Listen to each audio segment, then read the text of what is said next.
بسم الله الحمد لله والصلاة والسلام على رسول الله وعلى آله وصحبه ومن والاه. محترم بزرگوں اور دوستوں، آفات سماوی یا آفات ارضی یا بیماریوں کی شکل میں، طوفانوں کی شکل میں، وباؤں کی شکل میں، اس میں جہاں عذاب کا پہلو ہے وہیں اسی میں ایک پہلو رحمت کا بھی ہے. جہاں ایک پہلو زحمت کا ہے وہیں ایک پہلو نعمت کا بھی ہے. جہاں ایک پہلو نعمت کا ہے وہیں خدا کی طرف سے ایک ڈھیل یا رجوع کا ذریعہ بھی ہے. تو دونوں پہلو ہیں. ہماری نظر ایک ہی پہلو پر نظر جاتی ہے، دوسرے پہلو پر ہماری نظر نہیں جاتی.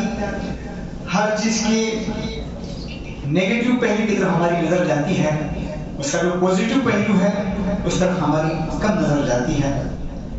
علامہ فہمی حویدی جو مصری مفکر ہیں، بہت پتے کی بات انہوں نے بیان کی. وہ کہتے ہیں یہ آفات، یہ مسائل، یہ زلزلے، یہ طوفان، یہ آب و ہوا، یہ وبائیں، یہ خدا کی طرف سے رحمت بھی ہے. وہ کہتے ہیں انسان کا جسم ہے، جسم کے اندر جب کوئی درد اٹھتا ہے تو آدمی ڈاکٹر کی طرف لپکتا ہے. سر درد ہے، پیٹ درد ہے. اگر یہ درد نہ ہوتا جسم میں، وہ انسان خود ہی موت کے گھاٹ اتر جاتا، اسے پتہ بھی نہیں چلتا مجھے کیا ہوا. یہ درد اسے بتاتا ہے کہ تیرے جسم کے اندر کچھ کمی ہے. سر درد ہے، کچھ ہے، اس کی تشخیص ضروری ہے، اس کا علاج ضروری ہے. پیٹ درد ہے، کوئی بھی درد ہے، یہ خدا کی طرف سے رحمت بھی ہے. کیوں فوراً انسان ڈاکٹر کی طرف لپکتا ہے اور مرض کی تشخیص اور دوا کی تجویز کر لیتا ہے اور فوراً مرض سے شفا ہوتا ہے. اسی طرح یہ زلزلے، یہ طوفان، یہ وبائیں، یہ مسائل یہ بتاتا ہے کہ ملت کا جسم بیمار ہے، امت کا جسم بیمار ہے. اس بیمار جسم کو دوا دارو کی ضرورت ہے، علاج کی ضرورت ہے. اور ہمارا سب سے بڑا طبیب روحانی، سب سے بڑا معالج اللہ ہے جو شفا دینے والا ہے. آدمی فوراً خدا کی طرف لپکتا ہے اور اپنا جائزہ لیتا ہے، محاسبہ کرتا ہے. کیا میرے اندر کمی آئی، کن چیزوں کی کمی آئی، کیا چیزیں پوری کرنی تھی، کیا کوتاہیاں ہم سے ہوئی. فوراً انسان، تو یہ رحمت کا پہلو ہے خدا کی طرف سے. اور خصوصاً مومن کے لیے تو یہ بعض دفعہ اس میں رحمت ہی رحمت ہے. حدیث میں آتا ہے، ابو داؤد کی روایت ہے، ان العبد المؤمن اذا اصابه سقما ثم عافاه الله منه كان كفارة لما مضى من ذنوبه وموعظة له فيما يستقبل من عمره وان المنافق اذا مرض وعوفي كان كالبعير اخذه اهله ثم اطلقوه لا تدبير فيما اقلوه ولا فيما اطلقوه. کتنے اچھی مثال دی. مومن بندے، مومن جب اس کو کوئی بیماری لاحق ہوتی ہے اور وہ شفا پا جاتا ہے مرض سے، تو یہ اس کی پرانی گناہوں کے لیے کفارہ بن جاتا ہے اور آئندہ کی زندگی کے لیے ایک درس عبرت ہے، معزت ہے. وہ واقعات، وہ مسائل اس کے لیے سرمہ عبرت ہے. آدمی جہاں اس کے گناہوں کی بخشش ہو رہی ہے، آگے والی زندگی کے لیے اس کے اس میں عبرت ہے، اپنا جائزہ محاسبہ. لیکن منافق جب بیمار ہوتا ہے اور شفا پا جاتا ہے یا کسی مصیبت میں گرفتار ہو گیا، مصیبت سے نکل گیا، وہ کیا کر بعیر، اس کی مثال ایک اونٹ کی ہے. اسے نہیں پتا کیوں اس کے مالک نے اسے باندھا، کب باندھا، کیوں چھوڑا، کیوں باندھا، اسے پتا ہی نہیں. تو معلوم ہوا کہ ان مسائل پہ مومن کے لیے ایک نعمت بھی ہے کہ وہ اپنی اس کے لیے نعمت اس معنی میں ہے کہ اس کے پچھلے گناہ معاف ہو گئے، پچھلے گناہوں کے لیے کفارہ بن گیا. جو بھی نقصان ہوئے اس سے پورے پچھلے گناہوں پر گویا خط تنسیق پھیر دی گئی. اب اگلی زندگی کے لیے اس کے لیے عبرت بھی ہے، درس عبرت بھی ہے. اسی لیے امام احمد نے ایک بہت اچھی مثال دی، مثل المؤمن، امام عالی حدیث ہے یہ مسند احمد کی، مثل المؤمن مثل السنبلة تستقيم مرة وتخر مرة ومثل الكافر مثل الأرزة لا تزال مستقيمة حتى تخر ولا تشعر۔ مومن کی مثال گیہوں کے بالی کی سی ہے، کبھی کبھی گرتی ہے، کبھی ابھرتی ہے، طوفان آتا ہے تو جھک جاتی ہے، پھر طوفان گزر جاتا ہے تو سیدھ کھڑی ہو جاتی ہے۔ لیکن منافق کی اور اللہ کے نافرمان کی مثال صنوبر کے درخت کی ہے جو سیدھا کھڑا رہتا ہے، طوفان اور جھکڑ گزرتے ہیں تو جھکتا نہیں ہے، اسے بے خبر سے اکھیڑ دیتی ہے طوفان، آب و ہوا، جھکڑ۔ اور یہ مومن گویا کس کی طرح ایک گیہوں کے بالی کی طرح جیسے طوفان آتا ہے جھکتا ہے۔ مثال بھی کتنی بہترین مثال دی اللہ کے نبی نے، تو معلوم مومن عبرت لیتا ہے، ڈھیک اور حد پر نہیں قائم ہوتا، ہر دھرمی پر قائم نہیں ہوتا، فوراً اللہ سے دوڑ لگاتا ہے، فوراً اللہ کی طرف رجوع ہوتا ہے، اپنا جائزہ لیتا ہے۔ بخاری کی بھی حدیث ہے، مثل المؤمن کالخامۃ من الزرع، نرم کھیتی کے پودے جب تیز طوفان ہوا آتی تو جھک جاتے ہیں، تفیء الريح مرة وتعدلها، ہوا اس کو گرا بھی دیتی ہے، جھکا بھی دیتی ہے، پھر اسے بلند بھی کرتی ہے۔ لیکن منافق کی مثال صنوبر کے درخت کی ہے، وہ کھڑا رہتا ہے لیکن تیز ہوا کا مقابلہ میں کرتے گر جاتا ہے۔ تو اس میں معلوم ہوا کہ مومن عبرت لیتا ہے، ہر گرمی میں مبتلا نہیں ہوتا، واقعات کو وہ شرم عبرت بناتا ہے، اس سے سبق لیتا ہے اور پھر اپنی زندگی کے دھارے کو بدلتا ہے، اپنی زندگی کے رخ کو بدلتا ہے۔ منافق اور نافرمان وہ سمجھتا ہے کہ صرف یہ ہوا، یہ واقعات طبعی طور پر ہوئے، یہ ہوئے، وہ اس کی تعمیرات، یہ نہیں سمجھتے کہ اس میں اللہ کے عذاب کا پہلو ہے، اس پر نظر نہیں جاتی۔ وَمَا نُنَزِّلُ مِنَ الْآيَاتِ إِلَّا تَخْوِيفًا، خدا کی عذاب آتے ہیں ہمارے اندر ڈر پیدا کرنے کے لیے تاکہ بندہ اللہ کی طرف رجوع ہو جائے۔ کبھی دیکھیے پسندیدہ چیزیں اللہ تعالیٰ آزمائش کا ذریعہ پسندیدہ چیزوں کو بھی بناتا ہے، پسندیدہ چیزیں بھی آزمائش بن جاتی ہیں، صرف ناپسندیدہ چیزیں نہیں۔ بارش سراپا رحمت ہے، یہی حد سے زیادہ ہو گئی تو عذاب بن گئی۔ اس لیے صاحب کا کل نفس ذائقۃ الموت ونبلوکم بالشر والخیر، شر کی طرح سے بھی آزمائیں گے، خیر کی طرح سے۔ بارش خیر ہے، اس خیر کی طرح سے اللہ نے آزمایا۔ وَبَلَوْنَاهُمْ بِالْحَسَنَاتِ وَالسَّيِّئَاتِ لَعَلَّهُمْ يَرْجِعُونَ، تو اچھائیوں کی طرح سے بھی آزماتا ہے، برائیوں کی طرح سے بھی آزماتا ہے۔ اسی لیے یہ بارش جو خیر ہے حد سے تجاوز ہو گئی تو نقصان کا سبب بن گیا۔ اس لیے قرآن کہتا ہے وَمَا نُنَزِّلُهُ إِلَّا بِقَدْرٍ مَعْلُومٍ، ہم بارش کو بقدر ضرورت اتارتے ہیں، لیکن سمجھے جب زیادہ اتر گئی سمجھے عذاب ہے۔ اللہ کہہ رہا ہے بِقَدْرٍ مَعْلُوم، جتنی ضرورت نہیں اتارتے ہیں، جیسے سمجھے کہ زیادہ آ گئی بارش اس میں عذاب ہے۔ اسی لیے دیکھیے قرآن میں جہاں غیث اور ماں استعمال ہوا ہے، پورے قرآن میں دیکھیے آپ رحمت کی بارش، ماں اور غیث میں مدد کیا آتی ہے، اور جہاں عذاب کے استعمال ہوا وہاں عموماً بالعموم مطر کے معنی استعمال ہوا ہے، سب المطر استعمال ہوا ہے۔ اسی طرح ہوا جہاں عربی میں پورے قرآن میں جہاں سنگولر استعمال ہوا ہے وہاں عذاب کے معنی میں، اور جہاں جمع استعمال ہوئی ہے پلورل طور پر استعمال ہوئی ہے، جہاں استعمال ہوا ہے وہاں پر رحمت کے معنی میں۔ اس حادثے میں ہم نے بہت سی چیزیں سیکھی۔ ایک تو ہم نے دیکھا لوگ مسائل میں مبتلا تھے، پریشانی میں مبتلا تھے، لوگ اپنی چیزیں باہر ڈال رہے تھے، بیچارے بھیج رہے تھے کم میں۔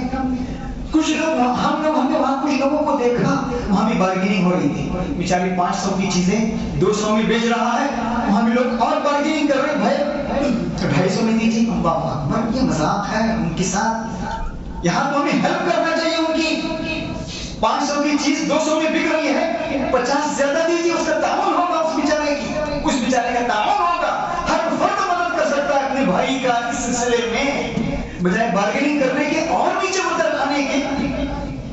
50 روپیہ 100 روپیہ زیادہ دیجیے۔ بعض جگہ ہم نے دیکھا کہ اس طرح پڑھا بھی ہم نے، اس طرح کے طوفان عذاب آئے تو اس طرح ہوا تو بعض سرمایہ دار طبقے نے پوری چیزیں اچھی قیمت میں لے لی اور اس کو سستے میں بیچ دیا تاکہ سامنے والے کے لیے آسانی ہو جائے، تو یہ بجائے ہم ان کو ساتھ دینے کے اور تکلیف کا ذریعہ بن رہے ہیں۔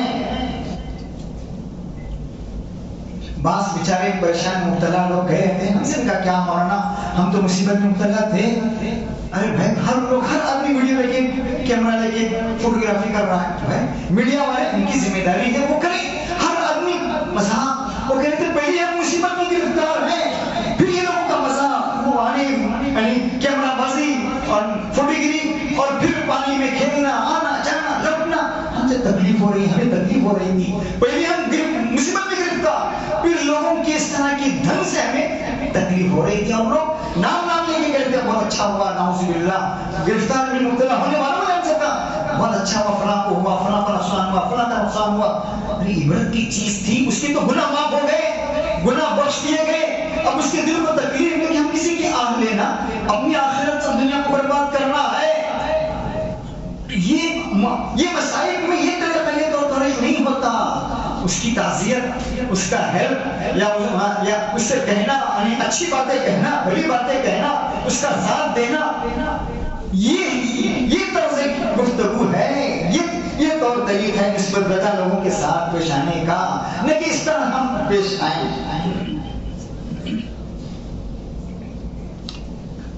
میرے عزیزوں، جس طرح میں نے کہا بعض دفعہ ہم لوگ بارش دیکھ کر خوش ہوتے ہیں، بارش آ رہی ہے خوش ہوتے ہیں، ابھی بھی دیکھیے خطرہ منڈلایا ہوا ہے، لوگ سمجھتے ہیں بارش ہوتی تو خوشی مناتے ہیں اور نہ جانے۔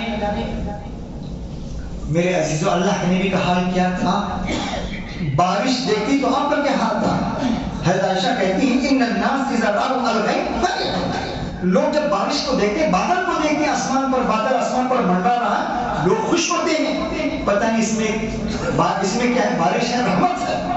اور میں آپ کو دیکھ رہی ہوں، حضرت عائشہ اللہ کے نبی سے مخاطب ہیں، میں آپ کو دیکھ رہی ہوں، جب آپ بادل کو دیکھتے ہیں تو آپ کے چہرے پر ناپسندگی ہوتی ہے، غم ہوتا ہے، غم ہوتا ہے۔ تو اللہ کے نبی نے کیا فرمایا؟ یا عائشہ ما یؤمننی ان یکون فیہ عذاب، مجھے اطمینان نہیں ہے، دیکھیے دھلایا، بخشایا، جو سراپا جنت، اس کو وہ کہہ رہا ہے مجھے اطمینان نہیں ہے اس بادل پر کہ اس میں عذاب تو نہیں ہوتا تھا۔ ہمیں کس طرح ڈرنا چاہیے، بجائے اس کو ہم یعنی جشن کا، دیکھیں اجتماعی مصیبتیں بعض دفعہ جشن بن جاتی ہیں، اجتماعی آفتیں بعض دفعہ جشن بن جاتی ہیں، بجائے اس کو ہم جشن منانے اور کئی چیزیں دیکھنے جانا پڑے، اس طرح کی گویا ہنسی مذاق کے طور پر ہمیں ڈرنا چاہیے، خوف کھانا چاہیے، کہیں اللہ کا عذاب تو نہیں ہے۔ اللہ کے نبی کا یہ حال ہے، بادل دیکھ رہے آسمان پر، آپ کے چہرے پر خوف طاری ہے، اور کچھ آپ یہ غم کیوں ہے؟ کہہ رہے مجھے خوف، مجھے اطمینان نہیں ہے اس بات کا کہ اس میں عذاب تو نہیں ہے، اس بادل میں عذاب تو چھپا ہوا نہیں ہے۔ پھر اللہ کے نبی نے کہا وَقَدْ رَأَىٰ قَوْمٌ الْعَذَابَ، کچھ لوگوں نے عذاب کو دیکھا، اس عذاب کی بارش کو دیکھا اور کہا هَٰذَا عَارِضٌ مُمْطِرُنَا، یہ بادل ہے جو ہم پر برسنے والا ہے۔ قوم ہود پر، جس کو قرآن نے خود کہا لَمَّا رَأَوْهُ عَارِضًا مُسْتَقْبِلَ أَوْدِيَتِهِمْ قَالُوا هَٰذَا عَارِضٌ مُمْطِرُنَا، جب انہوں نے بادل کو اپنی طرف آتا ہوا دیکھا، انہوں نے کہا یہ تو بادل ہے، ہم پر برسنے والا ہے رحمت، وہی بادل ان کے لیے عذاب بن گیا۔ میرے عزیزوں، بحیثیت قوم کے ہمیں ایک دوسرے کی مدد میں آگے رہنا چاہیے۔ لیکن بحیثیت بھرکری قوم کے ہم نے دیکھا جہاں بھی مسائل آئے، جہاں بھی مصیبتیں آئی، ایک انسانی اخوت کے طور پر، انسانی بھائی چارے کے طور پر وہ ہر جگہ آگے رہی ہے، ہر جگہ آگے رہی ہے، ہیلپ میں، مدد میں، لوگوں کے کام آنے میں، اور یہ بہت اچھی چیز ہے۔ انسانی اخوت، انسانی ہمدردی کی نشانی ہے، اور یہ بتاتے کہ پوری برادری، پوری قوم مسلم ایک پریوار ہے، اور خدا کی پریوار میں سب سے بہترین وہ ہے اس کے پریوار کو فائدہ پہنچانے والا ہے۔ لیکن دیکھیے جہاں اپنے علاقے میں جہاں مصیبت میں مبتلا ہوں، وہاں میں اور آگے بڑھنا چاہیے، اور آگے جانا چاہیے۔ اسے فرمایا خیر الصدقہ علی القریب الکاشف، سب سے بہترین صدقہ وہ ہے جو قریبی آدمی کو دی جائے۔ الکاشف میں جو ہم سے دشمنی رکھ رہا ہے، ہمارے خلاف نفرت چھپایا ہوا ہے، ہمارا قریبی ہے، رشتے دار، پڑوسی یا شہر بہترین صدقات کا اپنے بیوی بچوں پر خرچ کرنا اس کو بہترین صدقہ کہا. آج لوگ فلاں ادارے کو لگا دیتے ہیں گھر میں حالت خراب ہوتی ہے, پریشان ہوتے ہیں لوگ کہتے ہیں فلاں دیجیے, اتنا دیجیے, اپنے سرمایہ کا 50 آدھا حصہ لگا دیجیے. لیکن اسلام یہ نہیں کہتا. اسلام حضرت حسان بن ابی وقاص کا انتقال ہو رہا تھا, انہوں نے نصیحت کی, اللہ کے رسول میرا پورا مال رہے خدا میں. کہا آپ کے بیٹے ہیں, ایک ہی بیٹی ان کی, صرف ایک بیٹی تھی, صرف ایک بیٹی تھی, ایک ہی اولاد تھی. کہا نصف دے دو, نصف بھی نہیں, پھر دیکھیے 2/3 1/3 دینے کے لیے کہا. اور اللہ کے نبی نے کہا ان تدع ورثتك اغنیاء خیر من ان يتكفف الناس, تمہاری اولاد لوگ آگے جا کر بھیک مانگنے پر مجبور ہو جائے, اس سے بہتر یہ ہے کہ تم انہیں غنی بنا کر جاؤ, مستغنی بنا کر جاؤ. وہ کہتے ہیں, ہمیں بہت تعجب ہوتا ہے, کچھ لوگ کہتے ہیں یہ مال کما کر کیا کرنا ہے, تم کیا لے کر جاؤ گے, 1 گز کفن لے کر جاؤ گے نا, 1 گز کفن اور 2 گز زمین تمہارے حصے میں ہے, یہ کما کر کیا فائدہ ہے. نعوذ باللہ. تو اسلام تو یہ تعلیم دے رہا ہے کہ اپنے اولاد کو کشادہ چھوڑ کر جاؤ, مستغنی چھوڑ کر جاؤ. اب جتنا کماؤ گے آپ کی اولاد کے لیے نفع بخش ہے, آپ کے شہر والوں کے لیے فائدہ مند ہے. اللہ کے نبی کے حدیث میں آتا ہے کہ ایک چھوٹا سا, اللہ کے نبی فرمایا اگر تمہارے ہاتھ میں چھوٹے سے کھجور کا درخت ہے, پودا چھوٹا سا, اگر مرنے سے پہلے, قیامت برپا ہونے سے پہلے تمہیں بو سکتے ہو تو اسے بو. کہا دیکھیے مرنے والا ہے بیچارہ, مرنے والا ہے, اور اسے کہا جا رہا ہے مرنے سے پہلے اگر تم لوگوں کو فائدہ پہنچا سکتے ہو تو فائدہ پہنچاؤ. کہا اس کو لگاؤ.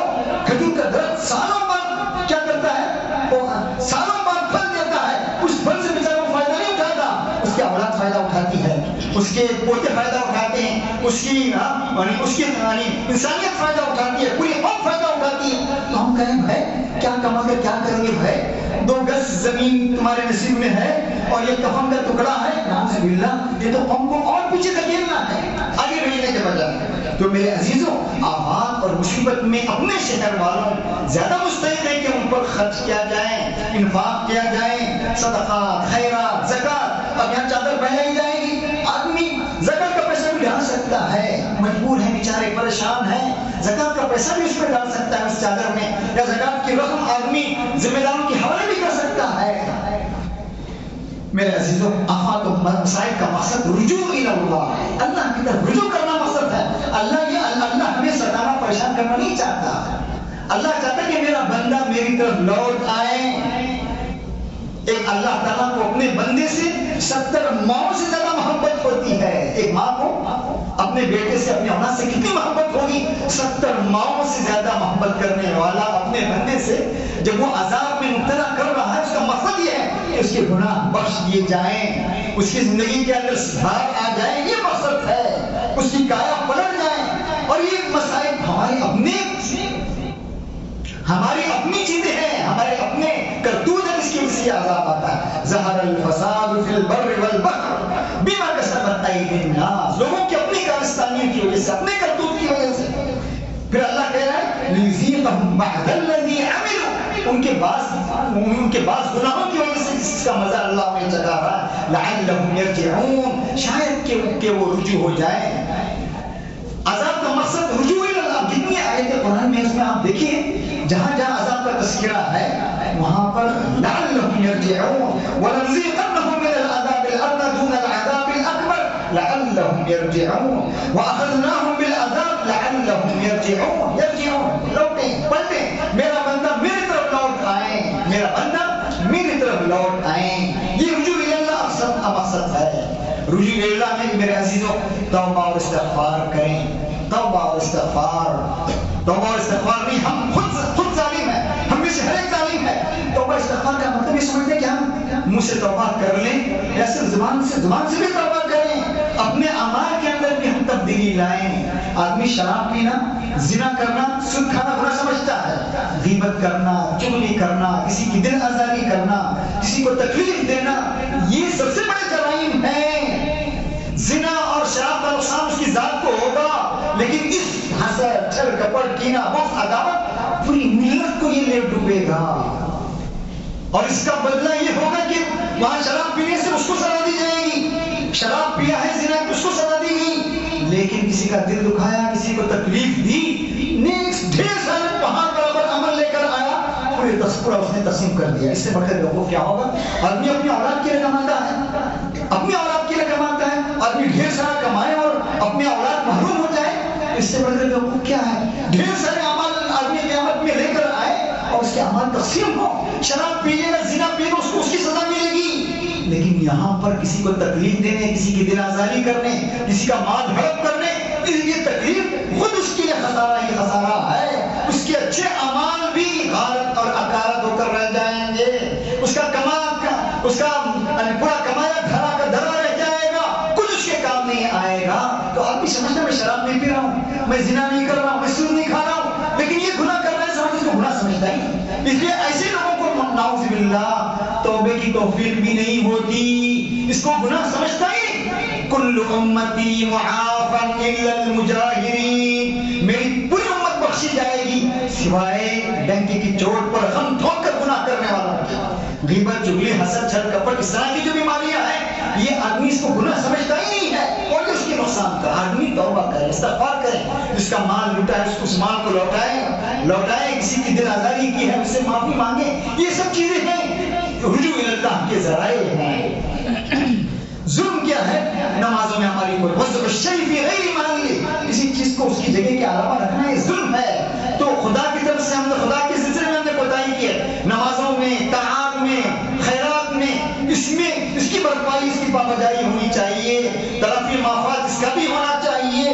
اور لوگوں کے سلسلے میں ہم نے جو کوتاہی کی اس سے بھی اس کی بھی معافی تلافی ہونی چاہیے. استغفار کریں، توبہ کریں. جب ہم توبہ استغفار کریں، وما کان اللہ معذبهم وهم یستغفرون، اللہ کبھی استغفار کرنے والوں کو عذاب نہیں دیتا.